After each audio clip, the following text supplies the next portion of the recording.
दोस्तों, परंपरा मतलब हमारी जो पूर्वज थे उन्होंने अपने जीवन में जो भी अनुभव किया, अनुभव के द्वारा जो सीख उन्होंने प्राप्त की, उस सब सीखों के आधार पर उन्होंने कुछ रीति रिवाजों को जन्म दिया, कुछ नियमों को उन्होंने जन्म दिया और वही परंपरा बन के पीढ़ी दर पीढ़ी आज तक चली आ रही। तो परंपराओं को चालू रखना चाहिए कि उनको नज़रअंदाज करना चाहिए, ये सवाल है। कुछ लोग ऐसा सोचते हैं कि ये परंपराएं चालू रहनी चाहिए और जो लोग ऐसा सोचते हैं उनको थोड़ा सा ओल्ड फैशन, ओल्ड सोच वाले लोगों ऐसा समझा जाता है। वो पुराने सोच वाले लोग हैं और जो नए सोच वाले लोग हैं वो उस परंपराओं को तोड़ने का मज़ा लेते हैं। जो उन परंपराओं को तोड़ता है उसको क्या कहते हैं आज के ज़माने में? पढ़े लिखे कहते हैं। पढ़े लिखे का मायना क्या हो गया है? परंपराओं को तोड़ो। परंपरा क्या बोलती है कि सीधे साधे कपड़े पहनो, तो हम फैशन पहनते हैं। परंपरा कहती है कि आप सुबह जल्दी उठो, हम कभी भी उठते हैं। परंपरा क्या कहती है कि सीधा साधा भोजन करो, हम बासा पैकिंग ऐसा कुछ भी भोजन करते हैं। परंपरा क्या कहती है? सुबह अपने प्रकृति के संपर्क में जाओ, थोड़ा नंगे पैर चलो, थोड़ा धूप में चलो, हम उठते ही सूरज को उगने के बाद। तो अभी परंपराएं जो हमें चलती आ रही है कि सुबह उठते ही माता पिता को प्रणाम करो, धरती को वंदन करो, सूरज को नमस्कार करो, धन्यवाद दो, फिर नहाओ, भगवान की पूजा करो, थोड़ी प्रार्थना करो। हमारी ऐसी परंपरा है ना, है कि नहीं है? हर जाति धर्म में अलग अलग क्या है ऐसी परंपराएं हैं। भोजन करते समय भोजन को नमस्कार करो, उसको धन्यवाद दो, प्रार्थना करो। कुछ भी चीज़ करो तो नमस्कार करो। यही हमारी क्या है? परंपराएं है। अभी कुछ एग्जाम्पल मैं आपको बता दूँ। शादी हर प्राणी के जीवन में होती है, मनुष्य प्राणी के, कुछ अपवाद को छोड़ दे तो किसी की नहीं होती है और कोई नहीं करता है, ये फ़र्क है। तो शादी में हल्दी लगाई जाती है, एक रस्म होती है अगले दिन। तो क्यों होती है रस्म हल्दी की? हल्दी क्यों लगाई जाती है? हाँ, और चने का आटा क्यों नहीं लगाते फिर? वो भी तो पीला ही होता है ना। हेलो, थोड़ा तो होता है ना। तो फर्क इसमें यह है कि हल्दी जो है एक ज़बरदस्त औषधि तत्व है। हल्दी में एंटीऑक्सीडेंट होते हैं, एंटी इन्फ्लेमेटिंग उसमें तत्व होते हैं, एंटी कैंसर के तत्व होते हैं। मतलब हल्दी माने तो आरोग्य की क्या है? एक मेडिसिन है। तो आप उससे स्वास्थ्य प्राप्त कर सकते हो, इतनी ज़बरदस्त वो औषधि है। तो अभी जब दो व्यक्ति जीवन भर पास में आते हैं तो अलग अलग शरीर साथ में जुड़ते हैं। तो जो शरीर है जो साथ में रहेंगे तो एक दूसरे से इन्फेक्शन ना हो, इसकी वजह से उनकी शुरुआत अच्छी हो। जैसे एक किसान बीज बोता है तो उसको क्या करता है? बीज संस्कार करता है, सीड ट्रीटमेंट करता है ना, बीज प्रक्रिया।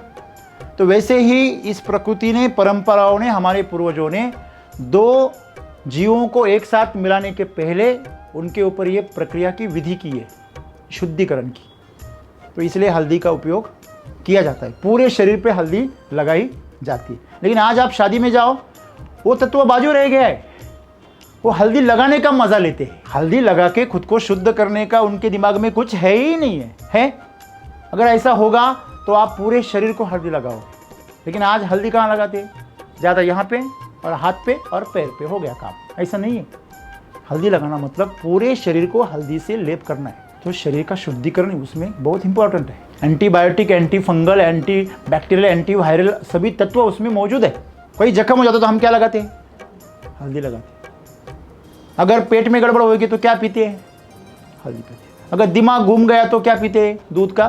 दूध में डाल के हल्दी पीते हैं। ये तत्व है उसमें। जब भी जिस दिन आपका सिर दुख रहा हो, कुछ दिमाग में गड़बड़ हो, तो हल्दी डाल के दूध पियो, दिमाग शांत हो जाता है। हल्दी में जो करक्यूमिन होता है वो बहुत ही औषधि तत्व है। तो यही मैं आपको बताना चाहता हूँ कि रीति रिवाजों में कुछ क्या है? तत्व है, बोध है, कुछ सीख है। उसके साथ में मेहंदी लगाते। क्यों लगाते हैं? क्योंकि पुराने ज़माने में शादियाँ कब हुआ करती थी? ज़्यादातर लोग खेती ही करते थे, सब पूरी दुनिया के। ऐसे नहीं कि अमेरिका के कुछ और करते थे, ऐसे नहीं, वो भी खेती करते थे। कुछ लोग सोचे नहीं अमेरिका में खेती नहीं करते सर, हाँ नहीं, वो भी वहाँ भी खेती ही करते थे, इंग्लैंड में भी खेती करते थे। तो जब खेती करते थे तो खेती करने के बाद सब काम काज ख़त्म होने के बाद अप्रैल और मई के महीने में फ्री हो जाते थे लोग अपने।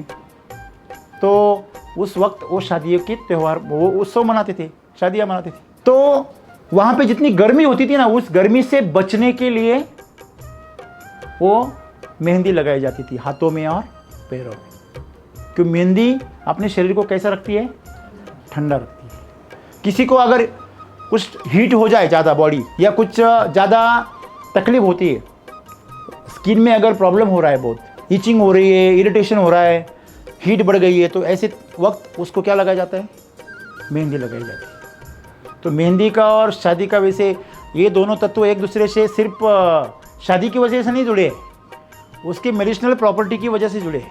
नहीं तो आज मेहंदी का नाम ले हो तो बोले शादी का, ऐसा नहीं है। मेहंदी एक औषधि तत्व है।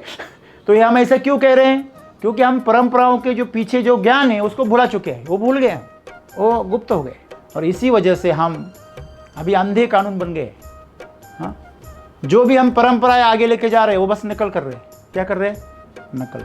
और वही आज हमें सद्गुरु बता रहे, परंपराएं जो हैं वो पिछली पीढ़ी की नकल करने के बारे में नहीं है, फिर क्या है, उनसे, उनके जो अनुभव हैं उनसे बोध लेने के लिए है। इन्होंने जीवन भर में, जैसे अगर पिताजी ने अगर खेती में बहुत सारा अनुभव लिया है 50 साल, तो उस अनुभव को उसने अपने बेटे को देना जरूरी है। ऐसे अपने अनुभव को अगले पीढ़ी को देना, यही परंपरा है।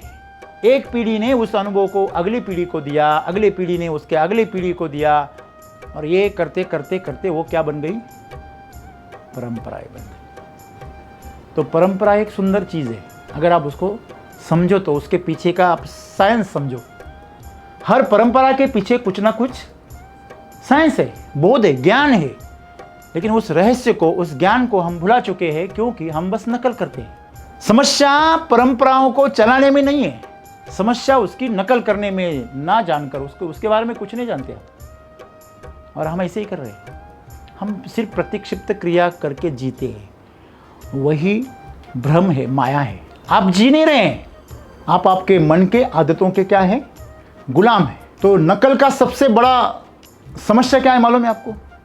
नकल की सबसे बड़ी समस्या यह है कि नकल आपके अंदर की प्रतिभा को नष्ट कर देती है। आपके अंदर जो कुछ नव निर्माण करने की क्षमता है, आप जब दूसरों की नकल करना शुरू कर देते हैं तो आपके असली जीनियस जो है आपके अंदर का, वो मर जाता है, वो दब जाता है। और यही दुर्भाग्य है, 99.9% लोग दूसरों की नकल करके जीते हैं, और इसी वजह से प्रतिभा खो चुकी है। तो हमें चाहिए कि हमारे अंदर जो जीनियस है उसको क्या करना चाहिए, हमें बाहर निकलना चाहिए। और इसीलिए हमें जो भी हम कुछ कर रहे हैं, जो भी हम किसी को फॉलो कर रहे हैं, तो उसको हमें क्या करना चाहिए, जागरूक रहकर, ध्यान देकर उसके पीछे के बोध को सीखना चाहिए। तो यही हमारे जीवन है दोस्तों। परंपराएं हमें मिली हुई विरासत है, और वो विरासत तब साबित होगी जब हम उनको उसके पीछे का राज समझ के फिर उसको अनुकरण में लाएंगे। आज जो हम कर रहे हैं वो सिर्फ क्या कर रहे हैं, आँख मूंद के भरोसा कर रहे हैं, गलत बात है। तो आज अगर हमें जीवन को समृद्ध बनाना है, तो हमारे पिछली जो भी पीढ़ियाँ हैं, उन्होंने हमें जो भी सीख दी है परंपराओं के माध्यम से, उसके पीछे की सीख को हमें क्या करना है, समझना है। हमारे पिताजी, हमारे दादाजी, दादा परदादा, इन लोगों ने जो भी किया वो आप कर रहे हैं, अच्छी बात है, अच्छी बात है, लेकिन उसको अनजाने में करना ये एक प्रकार का पाखंड है, ढोंग है। इससे आपको कुछ हासिल होने वाला नहीं है। तो जो भी आप, जैसे मैं कुछ कर रहा हूँ तो आप उसको नकल कर रहे हैं, गलत बात है ये। आपको आपका ओरिजिनल जो टैलेंट है वो उसमें डालना बहुत ज़रूरी है। आप फॉर्मूला वो ले सकते हैं, लेकिन कंटेंट आपका होना चाहिए। कंटेंट, गाना वही रहने दो, स्टेप्स अलग होनी चाहिए, बराबर है, तभी उसको क्या कहते हैं, जीनियस कहते हैं। तो पिक्चर वही रखो, लेकिन रंग संगत बदलो। बदल सकते हैं, बदल सकते हैं। जीवन को जियो, लेकिन ऐसे जियो कि आप उस जीवन में है ही नहीं, ऐसे जियो, मज़े में। कर सकते हैं। तो हमारी जितनी भी परंपराएं हैं, तो उन परंपराओं के पीछे का जो साइंस है उसको ढूंढो, हाँ, खोजो उसको, जिसको भी पता हो पूछो, उसके पीछे का साइंस लुप्त हो जाए इसके पहले उसको ढूंढो और फिर उसको उस बोध के साथ करो, तो आप जीवन में उस परंपराओं से क्या लोगे, लाभ लोगे। तो सद्गुरु यही चाहते हैं कि आप बस नकल की ज़िंदगी मत जियो, आप जो भी जियो असली ज़िंदगी जियो, प्रतिभा के साथ जियो। और आपको प्रतिभा तभी प्राप्त होगी जब आप उसको बोधपूर्ण ध्यान से करेंगे, बोधपूर्वक ज्ञान से करेंगे। धन्यवाद।